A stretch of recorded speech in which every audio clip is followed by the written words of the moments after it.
इनसे उम्मीद न कर, ये हैं सियासत वाले, ये किसी से भी मोहब्बत नहीं करने वाले।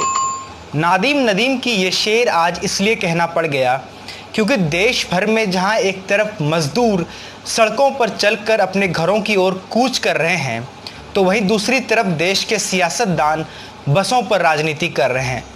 दरअसल देश के राजनेता हर चीज़ पर राजनीति कर सकते हैं, चाहे वो मज़दूरों की जान ही क्यों ना हो। दरअसल खबर जुड़ी है बस को लेकर, वो भी यूपी से। 16 मई को कांग्रेस की नेता प्रियंका गांधी ने योगी सरकार से अनुमति मांगी कि 1000 बसों को यूपी से चलाया जाए ताकि उस पर मजदूर बैठकर घर की ओर जा सकें। तो उस पर सोमवार को राज्य सरकार ने इस पर अनुमति भी दे दी, लेकिन राज्य सरकार का कहना था कि जितने भी बस हैं उनके ड्राइवर और कंडक्टर की सारी जानकारी मुहैया की जाए। तो उस पर बीजेपी का कहना है कि कांग्रेस ने ड्राइवर और कंडक्टर की सारी जानकारी सरकार को नहीं सौंपी है। वहीं दूसरी तरफ कांग्रेस का कहना है कि हमने सारी इन्फॉर्मेशन योगी सरकार को दे दिया है। अब इसी पर सारी राजनीति चल रही है। दरअसल एक और मामला सामने यह भी आया था कि योगी सरकार का कहना था कि जितने भी बस हैं उन सभी को लखनऊ लेकर जाया जाए, लेकिन कांग्रेस ने इस पर ऐतराज़ जताया। तो फिर इसके बाद ये फैसला हुआ कि 500 बसों को गाज़ियाबाद और 500 बसों को नोएडा लेकर जाए। लेकिन हकीकत ये है कि फ़िलहाल वो हज़ारों बस आगरा बॉर्डर पर खड़ी है, जो बस मज़दूरों को उनके घरों तक ले जाने वाली थी। बीजेपी के यूपी के राज्य प्रवक्ता हैं राकेश त्रिपाठी। उन्होंने कहा है कि कांग्रेस ने जितनी भी बसों को लेकर दस्तावेज सौंपे हैं उन सभी में कुछ न कुछ गलती है। राकेश त्रिपाठी का कहना है कि हम उन गलत इन्फॉर्मेशन के साथ हज़ारों मज़दूरों की जान जोखिम में नहीं डाल सकते हैं।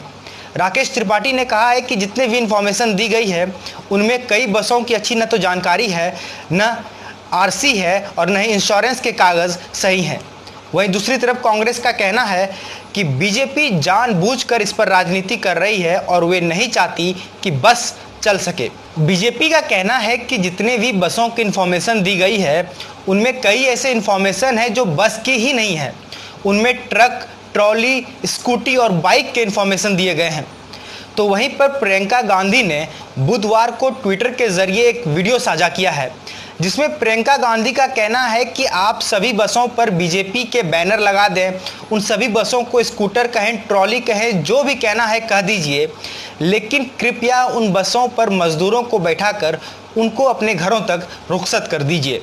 आदरणीय मुख्यमंत्री जी, मैं आपसे निवेदन करना चाहती हूँ, ये राजनीति का समय नहीं है। हमारी बसें बॉर्डर पे खड़ी हैं, हजारों श्रमिक भाई बहन पैदल बगैर खाए पिए दुनिया भर की मुसीबतों को उठाते हुए अपने घर की ओर चल रहे हैं।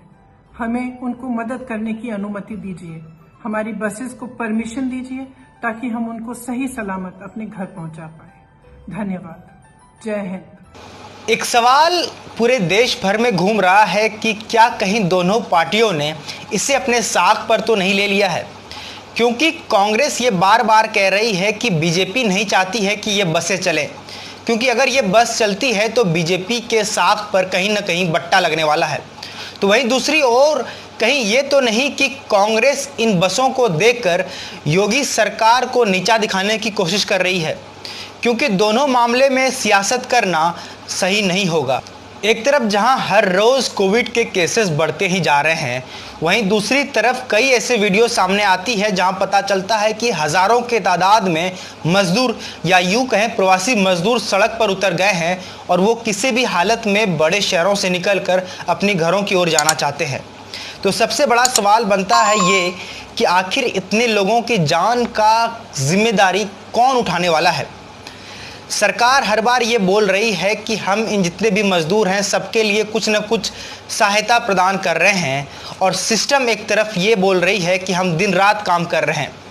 लेकिन बेबसी का आलम तब पता चलता है जब यह कि अभी भी हज़ारों लोग सड़कों पर चल रहे हैं दिन रात, और किसी न किसी तरीके से वो अपने राज्य की ओर पहुँच रहे हैं। पीयूष कुमार की रिपोर्ट, हेडलाइंस 21 के लिए।